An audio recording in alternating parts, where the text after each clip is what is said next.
कभी ऐसा महसूस हुआ है कि हमारे फैसले हमेशा पूरी तरह लॉजिकल नहीं होते? हम सब अक्सर ऐसी चीजें चुन लेते हैं जो बाद में सोचने पर थोड़ी अजीब लगती हैं। आखिर ऐसा होता क्यों है? तो चलिए, आज हमारे दिमाग के अंदर काम करने वाली उन छिपी हुई ताकतों को समझते हैं जो हमारी सोच को असल में चलाती हैं। चलिए एक सवाल से शुरू करते हैं। शार्क के हमलों की खबरें हमें एकदम डरा देती हैं, है ना? पर क्या ये डर असलियत पर आधारित है? यही सवाल हमारे दिमाग के काम करने के एक बहुत ही दिलचस्प पहलू को खोलता है। देखिए, आंकड़े जो बताते हैं वो तो बिल्कुल ही अलग कहानी है। पूरी दुनिया में शार्क के हमले से हर साल करीब 10 मौतें होती हैं, और वहीं गिरते हुए नारियल से लगभग 150। तो जाहिर है हमारा डर असलियत से बिल्कुल मेल नहीं खाता, और यही बात हमें इस पूरे विश्लेषण के दिल में ले जाती है। तो इस पहेली को सुलझाने के लिए हमें अपने दिमाग के अंदर काम करने वाले दो मुख्य किरदारों को समझना होगा। ये दो सिस्टम हैं जो हमारे सोचने और फैसले लेने के तरीके को तय करते हैं। अच्छा, उन दो किरदारों से मिलने से पहले एक शब्द समझना बहुत जरूरी है, ह्यूरिस्टिक। ये सुनने में शायद थोड़ा मुश्किल लगे, पर सीधे शब्दों में कहें तो इसका मतलब है मेंटल शॉर्टकट। हमारा दिमाग एनर्जी बचाने के लिए इनका इस्तेमाल करता है, पर कभी-कभी यही शॉर्टकट हमें गलत रास्ते पर भी ले जाते हैं। तो ये हैं हमारे दिमाग के वो दो मेन किरदार। नोबेल प्राइज विनर डैनियल कानेमन इन्हें सिस्टम 1 और सिस्टम 2 कहते हैं। सिस्टम 1 समझ लीजिए हमारी गट फीलिंग है, एकदम तेज, ऑटोमेटिक और बिना सोचे समझे काम करने वाला। और सिस्टम 2 है हमारा एनालिस्ट, धीमा, सोच समझकर काम करने वाला और जिसमें मेहनत लगती है। ज्यादातर वक्त असल में सिस्टम 1 ही शो चला रहा होता है। ठीक है, तो चलिए अपने पहले केस की तह तक जाते हैं।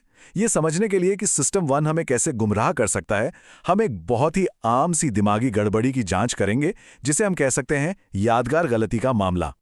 और इस केस का जो मुजरिम है वो है अवेलेबिलिटी ह्यूरिस्टिक। इसका सीधा सा मतलब है कि हम ये मानने की गलती कर बैठते हैं कि अगर कोई चीज़ हमें आसानी से याद आ जाती है तो उसके होने की संभावना भी ज्यादा होगी। जैसे शार्क के हमले की डरावनी तस्वीरें दिमाग में जल्दी आ जाते हैं तो हमें लगता है कि यह खतरा बहुत बड़ा है। चलिए एक छोटा सा टेस्ट हो जाए। फटाफट जल्दी से जवाब दीजिए। अंग्रेजी में के से शुरू होने वाले शब्द ज्यादा हैं या वो शब्द जिनमें के तीसरा अक्षर है? आपके दिमाग में पहला जवाब क्या आया? अगर आपका जवाब था कि के से शुरू होने वाले शब्द ज्यादा हैं, तो आप अकेले नहीं हैं। लगभग 70% लोग यही जवाब देते हैं। ये सिस्टम 1 का एक क्लासिक एग्जाम्पल है जो फटाक से जवाब देता है। और ऐसा होता क्यों है? अरे भाई, सीधा सा है। हमारा दिमाग उन शब्दों को आसानी से याद कर लेता है जो के से शुरू होते हैं।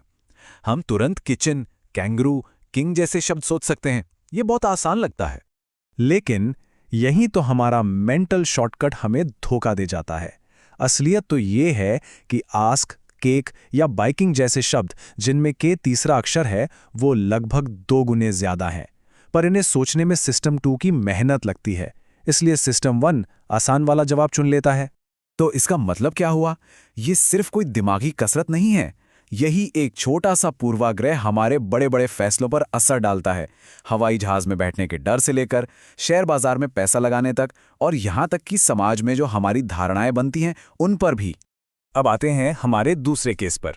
ये एक ऐसी शक्तिशाली भावना से जुड़ा है जो हम सबके फैसलों पर कह सकते हैं हावी रहती है, नुकसान का डर। जैसा कि काहनेमैन ने बहुत खूब कहा है, किसी चीज को खोने की चुभन उतनी ही बड़ी चीज को पाने की खुशी से कहीं ज्यादा गहरी होती है। ये एक बहुत ही बुनियादी इंसानी सच्चाई है, और इसी चीज को कहते हैं लॉस एवर्जन, मतलब नुकसान से बचना। साइकोलॉजी की भाषा में कहें तो किसी चीज को खोने का दर्द उसे पाने की खुशी से लगभग दुगना ज्यादा शक्तिशाली होता है।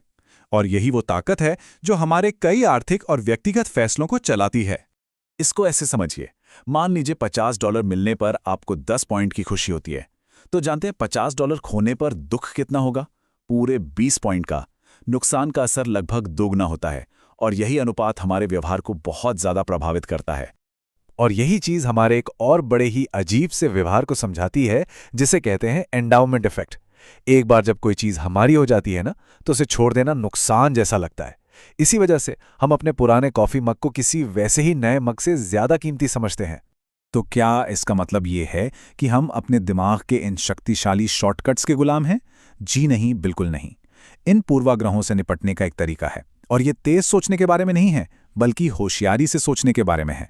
इसका राज सिस्टम 1 से छुटकारा पाने में नहीं है, हमें इसकी जरूरत है।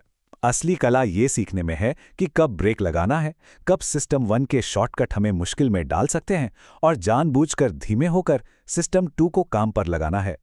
तो ये करें कैसे? तरीका बहुत सिंपल है, बस 3 स्टेप्स हैं। पहला, पहचानिए कि आपका दिमाग कोई जल्दबाजी में फैसला ले रहा है। दूसरा, उस पहली गट फीलिंग पर भरोसा करने से पहले बस एक पल के लिए रुकिए। और तीसरा, खुद से सवाल करिए, क्या जो जानकारी आसानी से याद आ रही है वही पूरी कहानी है, या कुछ और भी है जिस पर ध्यान देना चाहिए? तो ये सब हमें एक बहुत ही दिलचस्प सवाल पर लाकर छोड़ देता है। अब जब हम इन 2 सिस्टमों के बारे में जान गए हैं, तो हम अपनी जिंदगी में इनकी भूमिका को देखना शुरू कर सकते हैं। तो सोचिए, ठीक इस समय जब ये विश्लेषण खत्म हो रहा है, तो कौन सा सिस्टम कंट्रोल में है? सिस्टम 1 जो आगे बढ़ने के लिए बेचैन है, या फिर सिस्टम 2 जो अभी अभी सीखी गई बातों पर गौर कर रहा है?